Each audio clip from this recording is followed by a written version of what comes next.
नमस्कार मित्रांनो, आदिवासी विकास विभाग भरती परीक्षा आता अगदी तोंडावर आली आहे आणि नेहमीचा इतिहास, भूगोल, मराठी व्याकरण हा अभ्यास तर सगळेच जण करतात. परंतु परीक्षेत पैकीच्या पैकी गुण मिळवून देणारा विषय म्हणजे इतरांपेक्षा जास्त मार्क्स मिळतील तो म्हणजे आदिवासी विकास विभाग.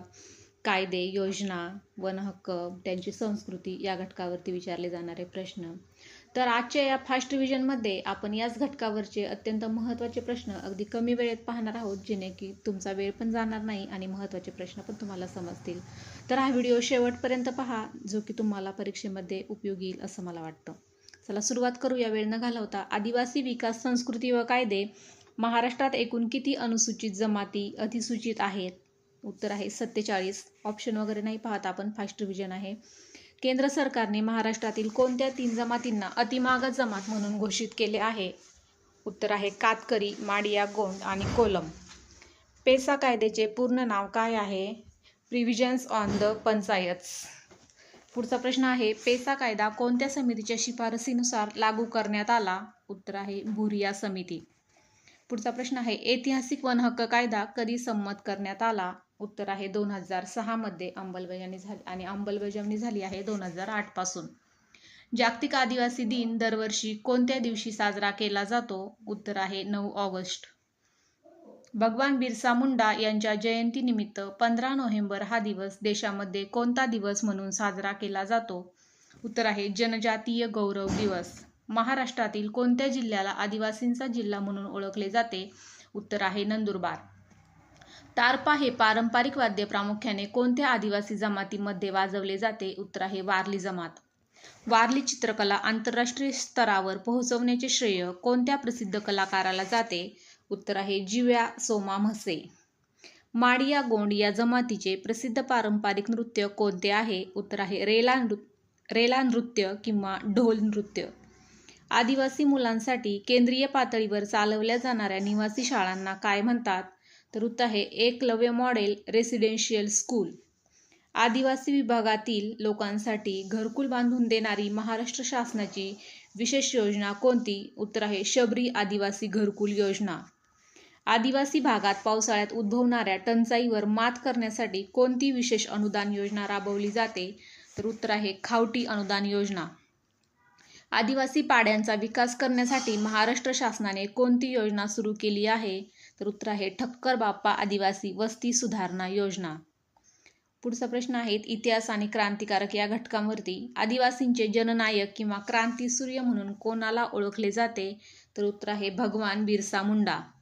1857च्या उठावात सातपुडा परिसरात भिल्लांचे नेतृत्व कोणी केले होते? उत्तर आहे खाजा नाईक आणि भीमा नाईक. अहमदनगर आणि नाशिक भागात इंग्रजांविरुद्ध आदिवासींचा मोठा लढा कोणी उभारला होता? उत्तर आहे राघोजी भांगरे. जेव्हा माणूस जागा होतो हे आदिवासींच्या जीवनावरील प्रसिद्ध पुस्तक कोणी लिहिले आहे? तर उत्तर आहे गोदावरी परुळेकर. ठाणे पालघर भागातील वारली उठावावर आधारित आहे हे पुस्तक. पुढचा प्रश्न आहे, आदिवासी मुलांच्या शिक्षणासाठी डहाणू येथे बालवाड्या आणि आश्रमशाळा सुरू करणाऱ्या प्रसिद्ध समाजसेविका कोण? उत्तर आहे अनुताई वाघ आणि ताराबाई मोडक.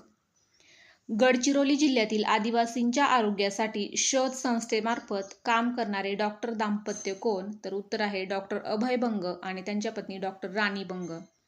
पुढचा प्रश्न आहे, मेळघाट भागात कुपोषण आणि आदिवासींच्या आरोग्यासाठी काम करणारे पद्मश्री पुरस्कार विजेते दाम्पत्य कोण? तर उत्तर आहे डॉक्टर रवींद्र कोल्हे आणि डॉक्टर स्मिता कोल्हे.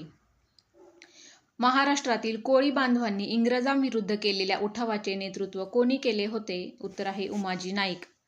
आद्य क्रांतिकारक म्हणून कोणाला ओळखले जाते? तर उत्तर आहे उमाजी नाईक. आता भूगोलावरती विशेषतः महाराष्ट्राच्या भूगोलावरती प्रश्न आहेत. आदिवासी लोकसंख्येच्या टक्केवारीनुसार महाराष्ट्रात प्रथम क्रमांकाचा जिल्हा कोणता आहे? उत्तर आहे नंदुरबार. 2 ते 3 वेळा यावर प्रश्न झालेला आहे. नंदुरबार जिल्ह्यातील भिल्ल जमातीचे श्रद्धास्थान असलेले प्रसिद्ध थंड हवेचे ठिकाण कोणते? तर उत्तर आहे तोरणमाळ. महाराष्ट्रातील अमरावती जिल्ह्यातील आदिवासी बहुल दुर्गम भागाला काय म्हणतात? उत्तर आहे मेळघाट. माडिया गोंड आणि प्रधान या जमाती प्रामुख्याने महाराष्ट्रातील कोणत्या उपविभागात आढळतात? उत्तर आहे विदर्भ, गडचिरोली आणि चंद्रपूर या भागामध्ये. सह्याद्रीच्या घाटमाथ्यावर प्रामुख्याने कोणती आदिवासी जमात आढळते जी डोंगर उतारावर शेती करते? उत्तर आहे महादेव कोळी आणि ठाकर जमात. महाराष्ट्र राज्य आदिवासी विकास महामंडळाचे मुख्यालय कोठे आहे? उत्तर आहे नाशिक. महाराष्ट्रात एकूण किती आदिवासी विकास अप्पर आयुक्त कार्यालय आहेत? उत्तर आहे 4. नाशिक, ठाणे, अमरावती आणि नागपूर. भिल्ल या शब्दाची उत्पत्ती कोणत्या द्रविडियन शब्दापासून झाली आहे ज्याचा अर्थ धनुष्य असा होतो? तर उत्तर आहे बिल्लू. आता पुढील प्रश्न आहे भारतीय संविधान आणि राज्यव्यवस्था या घटकावरती आधारित. भारतीय संविधानातील कोणते परिशिष्ट अनुसूचित क्षेत्रांच्या प्रशासनाशी संबंधित आहे? तर उत्तर आहे 5वे परिशिष्ट आणि 6वे परिशिष्ट ईशान्येकडील राज्यांसाठी आहे. भारतीय संविधानाच्या कोणत्या कलमांतर्गत राष्ट्रीय अनुसूचित जमाती आयोग NCST ची स्थापना करण्यात आली आहे? उत्तर आहे कलम 338 संविधानाच्या कोणत्या कलमाद्वारे राष्ट्रपती एखाद्या जमातीला अनुसूचित जमात ST म्हणून घोषित करू शकतात? तर कलम आहे 342.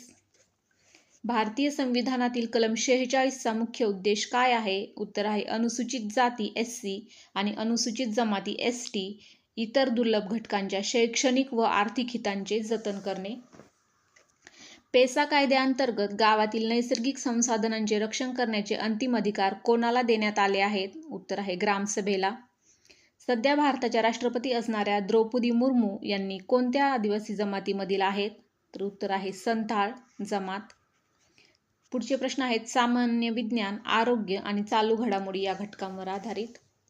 आदिवासी बांधवांमध्ये प्रामुख्याने आढळणारा रक्ताचा अनुवांशिक आजार कोणता आहे? तर उत्तर आहे सिकल सेल म्हणजे ॲनिमिया. केंद्र सरकारने कोणत्या वर्षापर्यंत भारतातून सिकल सेल ॲनिमिया पूर्णपणे नष्ट करण्याचे उद्दिष्ट ठेवले आहे? उत्तर आहे 2047 पर्यंत. आदिवासी भागात कुपोषणाचे प्रमाण मोजण्यासाठी बालकांचे कोणते 2 प्रामुख्याने निकष तपासले जातात? तर उत्तर आहे वयानुसार वजन आणि वयानुसार उंची आहे की नाही हे तपासले जाते. पुढचा प्रश्न आहे महाराष्ट्र शासनाच्या आदिवासी विकास विभागाचे सध्याचे आयुक्त कोण आहेत? उत्तर आहे महाराष्ट्राच्या आदिवासी विकास विभागाच्या सध्याच्या म्हणजे 2026 मधील आयुक्त श्रीमती लीना बनसोड IAS भाप्रसे या आहेत आणि पुणे येथील आदिवासी संशोधन व प्रशिक्षण संस्था TRTI च्या आयुक्त श्रीमती मंजिरी मनोलकर या आहेत. हे 2 वेगवेगळे आहेत, लक्षात ठेवा. आदी महोत्सवाचे आयोजन दरवर्षी कोणत्या राष्ट्रीय संस्थेमार्फत केले जाते? तर उत्तर आहे ट्रायफेड या संस्थेमार्फत आदी महोत्सवाचे आयोजन दरवर्षी केले जाते. आदिवासी उत्पादनांना योग्य बाजारपेठ मिळवून देण्यासाठी ट्रायफेडची स्थापना कधी झाली? तर उत्तर आहे 1987 मध्ये. महाराष्ट्रात आदिवासी विकास विभागाअंतर्गत चालवल्या जाणाऱ्या इंग्रजी माध्यमांच्या निवासी शाळांना काय नाव देण्यात आले आहे? तर उत्तर आहे नामांकित इंग्रजी माध्यम शाळा योजना. गडचिरोली जिल्ह्यातील कोणत्या गावाने वन हक्क कायद्याअंतर्गत सामूहिक वन हक्क मिळवून देशात इतिहास रचला होता? तर उत्तर आहे मेंढालेखा गाव. गोडवा ब्रँड अंतर्गत महाराष्ट्र शासन आदिवासी महिलांनी तयार केलेल्या कोणत्या उत्पादनाची विक्री करते? तर गोडवा या ब्रँड अंतर्गत शुद्ध मधाची विक्री केली जाते. देशातील पहिले आदिवासी स्वातंत्र्य सैनिक संग्रहालय महाराष्ट्रात कोठे उभारले जात आहे? तर उत्तर आहे राजपिंपळा गुजरात जवळ आणि महाराष्ट्रात नागपूर येथेही या स्वातंत्र्य सैनिक संग्रहालय उभारण्याचे नियोजन आहे. पुढचा प्रश्न आहे आदिवासी जमातींच्या संस्कृतीचे जतन करण्यासाठी आदिवासी संशोधन व प्रशिक्षण संस्था TRTI महाराष्ट्रात कोठे कार्यरत आहे? उत्तर आहे पुणे. आदिवासी विद्यार्थ्यांसाठी उच्च शिक्षणासाठी परदेशी जाण्यासाठी कोणती शिष्यवृत्ती योजना राबवली जाते? तर उत्तर आहे पंडित श्यामजी कृष्ण वर्मा परदेशी उच्च शिक्षण शिष्यवृत्ती योजना. तर येथे आपले 50 प्रश्न संपलेले आहेत. हे 50ही प्रश्न आदिवासी विकास विभाग या परीक्षेसाठी अत्यंत महत्त्वाचे होते, जे की त्याच घटकावर आधारित आहेत. त्यामुळे या घटकांची माहिती तुम्हाला असणे अत्यंत महत्त्वाचे आहे. तर व्हिडिओ पाहिल्याबद्दल धन्यवाद. असेच व्हिडिओ पाहण्यासाठी आपल्या चॅनलला लाईक, शेअर, सबस्क्राईब करा. थँक्यू.